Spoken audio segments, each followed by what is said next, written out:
ಓಂ ಶಾಂತಿ. ತಾರೀಕು 8/2/2025 ಅವ್ಯಕ್ತ ಬಾಬ್ದಾದ. ರಿವೈಸ್ ತಾರೀಕು 31/12/2008. ಈ ಹೊಸ ವರ್ಷದಲ್ಲಿ ಪರಿವರ್ತನೆಯ ಶಕ್ತಿಯ ವರದಾನದ ಮೂಲಕ ನಕಾರಾತ್ಮಕತೆಯನ್ನು ಸಕಾರಾತ್ಮಕತೆಯಲ್ಲಿ ಪರಿವರ್ತನೆ ಮಾಡಿ, ಸಂಕಲ್ಪ ಶ್ವಾಸ ಸಮಯವನ್ನು ಸಫಲ ಮಾಡಿ ಸಫಲತಾ ಮೂರ್ತಿಗಳಾಗಿ. ಈ ದಿನ ನವಜೀವನ ಮಾಡುವ ತಂದೆ ತನ್ನ ಎಲ್ಲಾ ಕಡೆಯ ನವಜೀವನವನ್ನು ಧಾರಣೆ ಮಾಡಿಕೊಳ್ಳುವ ಮಕ್ಕಳನ್ನು ನೋಡಿ ಹರ್ಷಿತರಾಗುತ್ತಿದ್ದಾರೆ. ಈ ನವಜೀವನ ಇರುವುದೇ ನವಯುಗವನ್ನು ತಯಾರು ಮಾಡಲು. ಜನರು ಹೊಸ ವರ್ಷವನ್ನು ಆಚರಣೆ ಮಾಡುತ್ತಾರೆ. ತಾವು ಎಲ್ಲಾ ನವಜೀವನದ ಮಕ್ಕಳು ಎಲ್ಲಾ ಆತ್ಮರಿಗೆ ಶುಭಾಶಯಗಳನ್ನು ಕೊಡುತ್ತೀರಿ.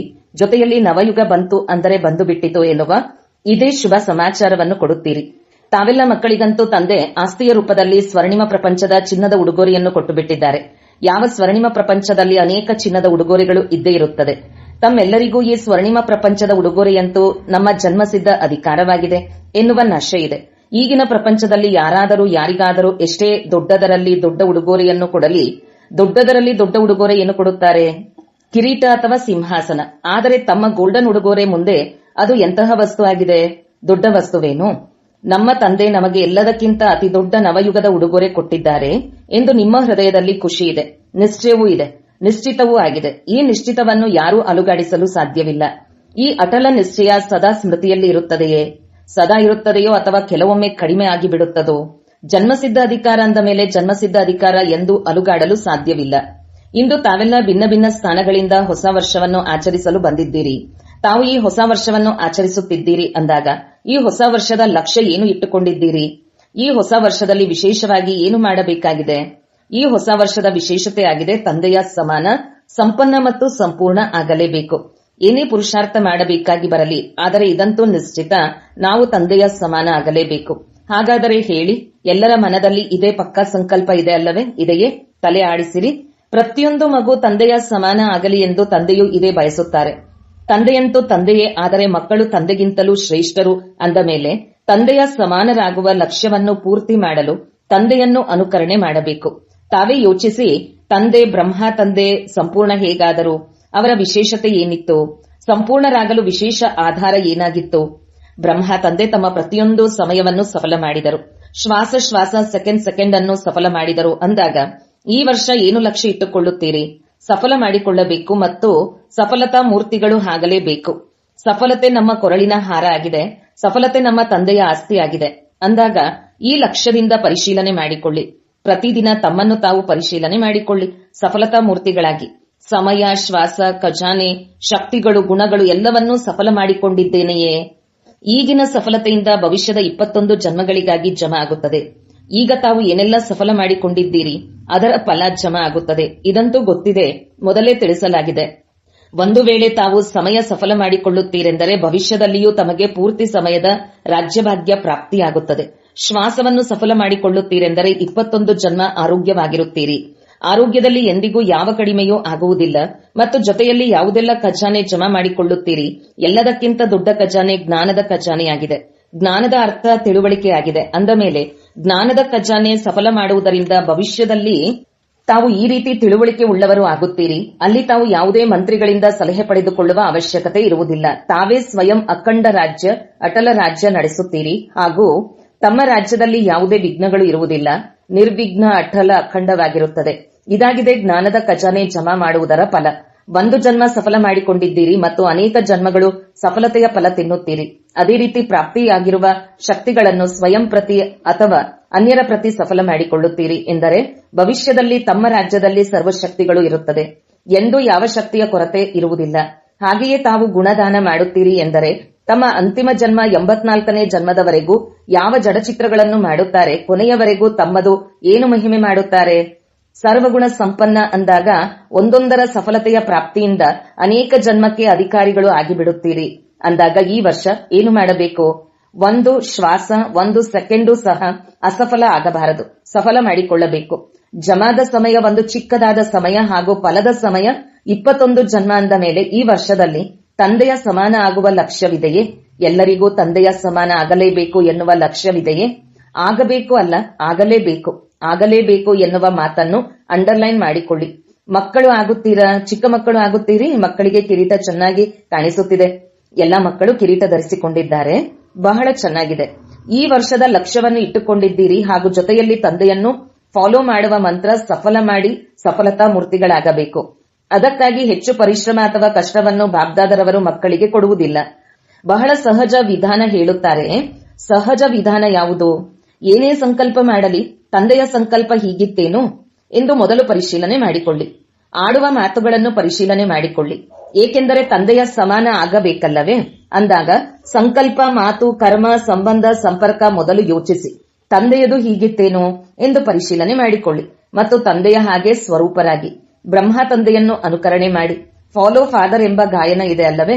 ಕೆಲವು ಮಕ್ಕಳು ಬಹಳ ಒಳ್ಳೊಳ್ಳೆಯ ಆಟವನ್ನು ತೋರಿಸುತ್ತಾರೆ, ಗೊತ್ತಿದೆಯೇ? ಯಾವ ಆಟವನ್ನು ತೋರಿಸುತ್ತಾರೆ ಗೊತ್ತಿದೆಯೇ? ಫಾಲೋ ಮಾಡುವುದಿಲ್ಲ, ಆದರೆ ಏನು ಹೇಳುತ್ತಾರೆ? ಈ ರೀತಿ ನಾನು ಬಯಸಿರಲಿಲ್ಲ, ಆದರೆ ಆಗಿ ಹೋಯಿತು. ಮೊದಲು ಯೋಚಿಸಿ, ನಂತರ ಯೋಚಿಸಬೇಡಿ. ಸ್ವರೂಪ ಆಗಿಬಿಡಿ. ಒಂದು ವೇಳೆ ಸ್ವರೂಪ ಆಗುತ್ತೀರೆಂದರೆ ತಾವು ಈ ರೀತಿ ಹೇಳುವುದಿಲ್ಲ, ನಾನು ಯೋಚಿಸಿರಲಿಲ್ಲ ಆದರೆ ಆಗಿ ಹೋಯಿತು. ಮಾಡುವವರು, ಯೋಚನೆ ಮಾಡುವವರು, ತಾವು ಶ್ರೇಷ್ಠ ಆತ್ಮಗಳು, ಮಾಲೀಕರಾಗಿದ್ದೀರಿ. ಕರ್ಮೇಂದ್ರಿಯಗಳ ಮೇಲೆ ಕಂಟ್ರೋಲ್ ಇಲ್ಲ ಎನ್ನುವುದು ಆಗಿ ಹೋಯಿತು ಎಂಬ ಶಬ್ದ ತೋರಿಸುತ್ತದೆ. ಈ ವರ್ಷದಲ್ಲಿ ಇದೇ ಸ್ಲೋಗನ್ ನೆನಪಿಟ್ಟುಕೊಳ್ಳಿ. ತಂದೆಯ ಸಮಾನ ಆಗಲೇಬೇಕು, ಮಾಡಲೇಬೇಕು. ಕಷ್ಟ ಇಲ್ಲ ತಾನೆ? ತಂದೆ ಹೇಗೆ ಮಾಡಿದ್ದಾರೆ ಹಾಗೆಯೇ ಮಾಡುವುದು. ಕಾಪಿ ಮಾಡುವುದು ಸಹಜ ಅಲ್ಲವೇ? ಯೋಚಿಸುವ ಅವಶ್ಯಕತೆ ಇಲ್ಲ. ಮತ್ತು ತಮ್ಮೆಲ್ಲರಿಗೂ ನಿಶ್ಚಯವಾಗಿದೆ, ಬ್ರಹ್ಮ ತಂದೆ ಹೇಗೆ ಫರಿಷ್ಠೆ ಆದರು ಅಂದಾಗ ಫರಿಷ್ಠೆಯಿಂದ ದೇವತೆ ಆಗಲೇಬೇಕು ಎನ್ನುವುದು ನಿಶ್ಚಿತವಾಗಿದೆ. ಅಂದಾಗ ತಾವು ಸಹ ಫರಿಷ್ಠೆಯಿಂದ ದೇವತೆ ಆಗಲೇಬೇಕು. ಕೆಲವು ಮಕ್ಕಳು ಹೇಳುತ್ತಾರೆ, ನಡೆಯುತ್ತಾ ನಡೆಯುತ್ತಾ ಬಹಳ ಮಾಯೆಯ ವಿರೋಧ, ಆಪೋಸಿಷನ್ ಆಗುತ್ತದೆ. ಆಪೋಸಿಷನ್ ಕಾರಣ ಸ್ಥಿತಿಯಿಂದ ಕೆಳಗೆ ಇಳಿದು ಬಿಡುತ್ತಾರೆ. ಆದರೆ ನೆನಪಿಟ್ಟುಕೊಳ್ಳಿ, ತಂದೆಯ ಸಮಾನ ಆಗಬೇಕೆಂದರೆ ಸ್ಥಾಪನೆಯ ಆದಿಯಲ್ಲಿ ಬ್ರಹ್ಮ ತಂದೆಯವರು ಎಷ್ಟು ಅಪೋಸಿಷನ್ ಅನ್ನು ಪೊಸಿಷನ್ ನಲ್ಲಿ ಮಾಡಿದರು. ಪ್ರತಿಯೊಂದು ಮಾತು ಹೊಸದು, ಚಾಲೆಂಜ್ ಆಗಿತ್ತು.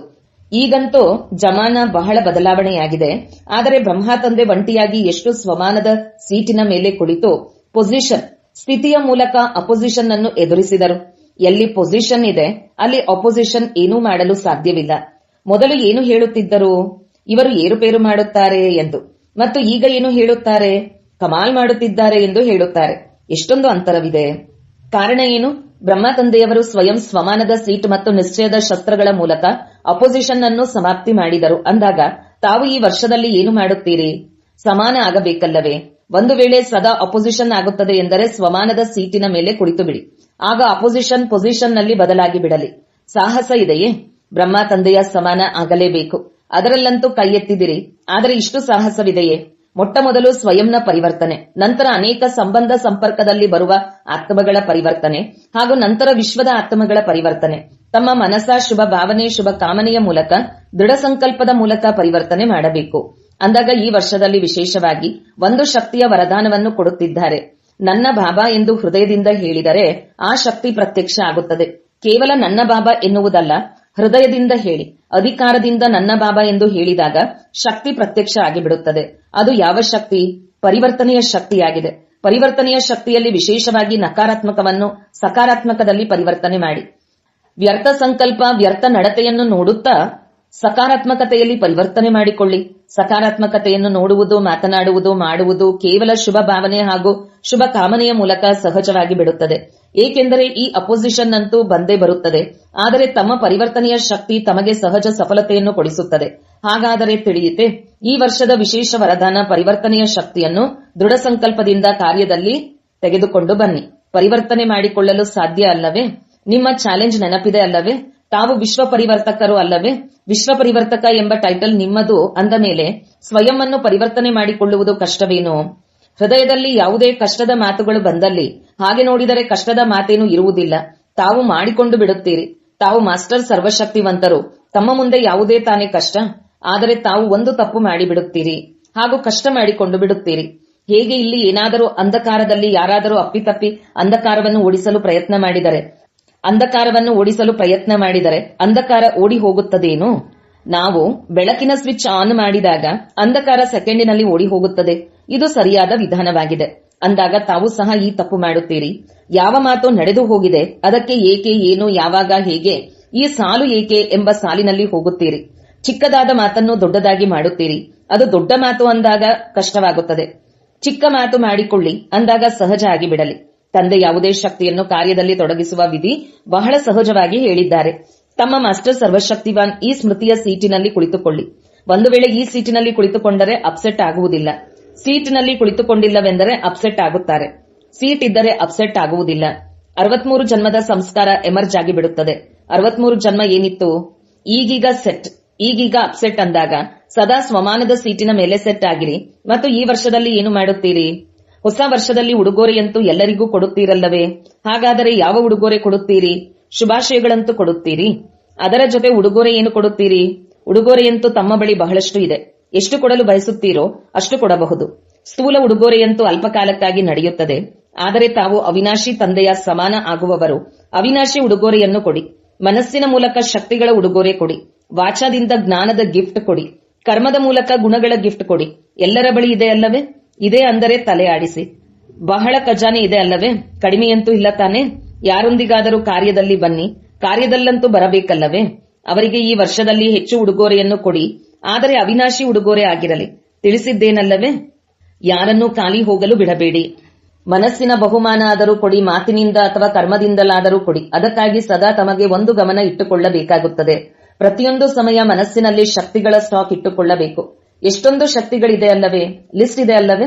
ವಾಚಾದ ಕಾರಣ ಸದಾ ಮನದಲ್ಲಿ ಮನನ ಶಕ್ತಿ, ಜ್ಞಾನವನ್ನು ಮನನ ಮಾಡುವ ಶಕ್ತಿ ಸ್ಮೃತಿಯಲ್ಲಿ ಇಟ್ಟುಕೊಳ್ಳಬೇಕಾಗುತ್ತದೆ. ನಡತೆಯಲ್ಲಿ, ಮುಖದಲ್ಲಿ, ಕರ್ಮದಲ್ಲಿ ಗುಣಗಳ ಸ್ವರೂಪ ಆಗಬೇಕು. ಸದಾ ತಮ್ಮನ್ನು ತಾವು ಗುಣಮೂರ್ತಿ, ಜ್ಞಾನಮೂರ್ತಿ, ಶಕ್ತಿ ಸ್ವರೂಪದಲ್ಲಿ ಎಮರ್ಜ್ ಮಾಡಿಕೊಳ್ಳಬೇಕು. ಈ ರೀತಿಯಲ್ಲ, ಶಕ್ತಿಗಳಂತೂ ಇದ್ದೇ ಇದೆ, ಜ್ಞಾನವಂತೂ ಇದ್ದೇ ಇದೆ, ಆದರೆ ಸ್ವರೂಪರಾಗಬೇಕು. ಪ್ರತಿಯೊಬ್ಬರನ್ನು ಈಶ್ವರಿಯ ಪರಿವಾರದ ದೃಷ್ಟಿವೃತ್ತಿಯಿಂದ ನೋಡಬೇಕಾಗುತ್ತದೆ. ಈ ವರ್ಷ ತಂದೆಯ ಸಮಾನ ಆಗಲೇಬೇಕು. ಇದರಲ್ಲಿ ಕೈ ಎತ್ತು ಬಿಟ್ಟಿದ್ದೀರಿ. ಬಾಬ್ದಾದರವರ ವತನದಲ್ಲಿ ಎಲ್ಲರ ಕೈಗಳು ಕಾಣಿಸಲ್ಪಡುತ್ತದೆ. ಅಲ್ಲಿ ಈ ಚಿಕ್ಕ ಟಿವಿ ಇಲ್ಲ, ಬಹಳ ದೊಡ್ಡದಾಗಿದೆ. 1 ಸೆಕೆಂಡಿನಲ್ಲಿ ಎಲ್ಲಾ ಸೇವಾ ಕೇಂದ್ರಗಳ ಫಲಿತಾಂಶವನ್ನು ನೋಡಬಹುದು.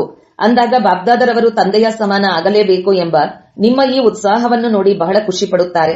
ಅದೃಷ್ಟಶಾಲಿಯಾಗಿದ್ದೀರಿ, ಖುಷಿಯ ಚೆಹರೆ ಉಳ್ಳವರಾಗಿದ್ದೀರಿ. ಎಂದೂ ಆವೇಶದ ಚೆಹರೆ ಮಾಡಿಕೊಳ್ಳಬಾರದು. ಸದಾ ಖುಷಿಯಾಗಿರಬೇಕು. ಎಷ್ಟೇ ಕೆಲಸದಲ್ಲಿ ಬ್ಯುಸಿಯಾಗಿರಲಿ, ತಪ್ಪನ್ನು ಸರಿಪಡಿಸುತ್ತಿರುತ್ತೀರಿ, ತಿಳುವಳಿಕೆ ನೀಡುತ್ತಿರುತ್ತೀರಿ, ಆದರೆ ಆವೇಶದ ಮುಖ ಮಾತು ಇರಬಾರದು.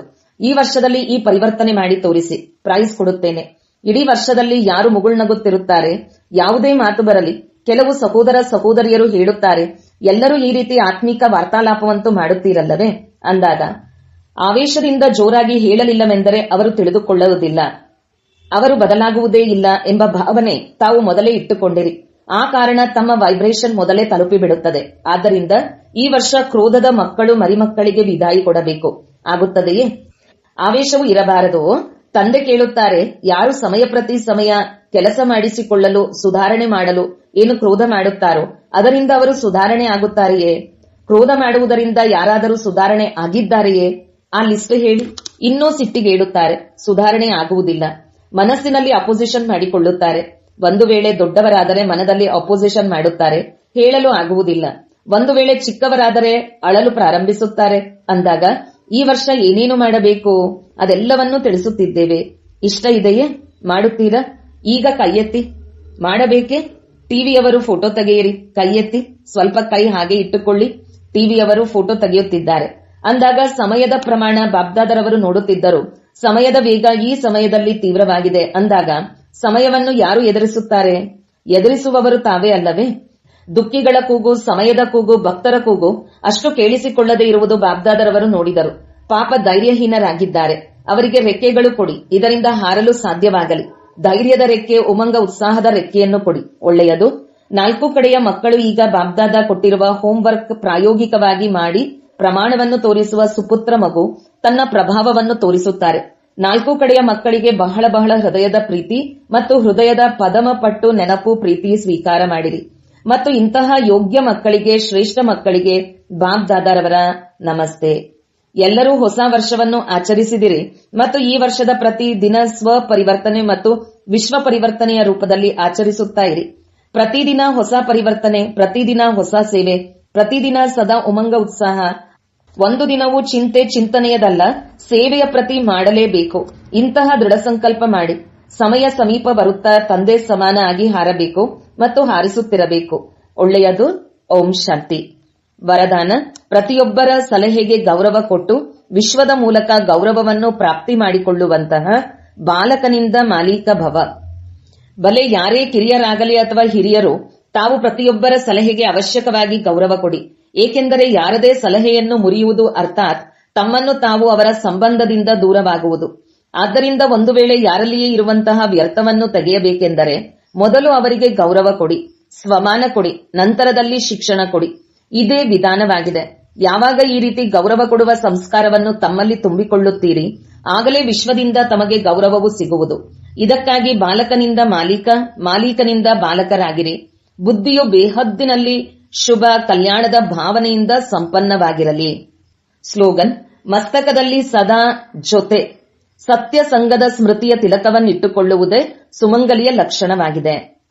ಅವ್ಯಕ್ತ ಸೂಚನೆ: ಏಕತೆ ಮತ್ತು ವಿಶ್ವಾಸದ ಗುಣಲಕ್ಷಣಗಳ ಮೂಲಕ ಸಫಲತಾ ಸಂಪನ್ನರಾಗಿ. ಏಕತೆಯನ್ನು ತರಲು 2 ಮಾತುಗಳನ್ನು ಧಾರಣೆ ಮಾಡಬೇಕು. ಒಂದಂತೂ ಎಕಾನಮಿಯಾಗಿ ಸದಾ ಪ್ರತಿಯೊಂದು ಮಾತಿನಲ್ಲಿ ಒಬ್ಬರದೇ ಹೆಸರು ತೆಗೆದುಕೊಳ್ಳಿ. 2, ಸಂಕಲ್ಪಗಳ, ಸಮಯದ ಮತ್ತು ಜ್ಞಾನದ ಖಜಾನೆಗಳ ಎಕಾನಮಿ ಉಳಿತಾಯ ಮಾಡಿ. ಯಾವಾಗ ಎಲ್ಲರೂ ಹಾಗೆಯೇ ಏಕನಾಮಿ ಮತ್ತು ಎಕಾನಮಿ ಆಗಿರುವರಿ, ಆಗ ಒಬ್ಬ ತಂದೆಯಲ್ಲಿ ಎಲ್ಲಾ ಪ್ರಕಾರದ ಭಿನ್ನತೆ ಸಮಾವೇಶವಾಗಿ ಬಿಡುವುದು. ಓಂ ಶಾಂತಿ.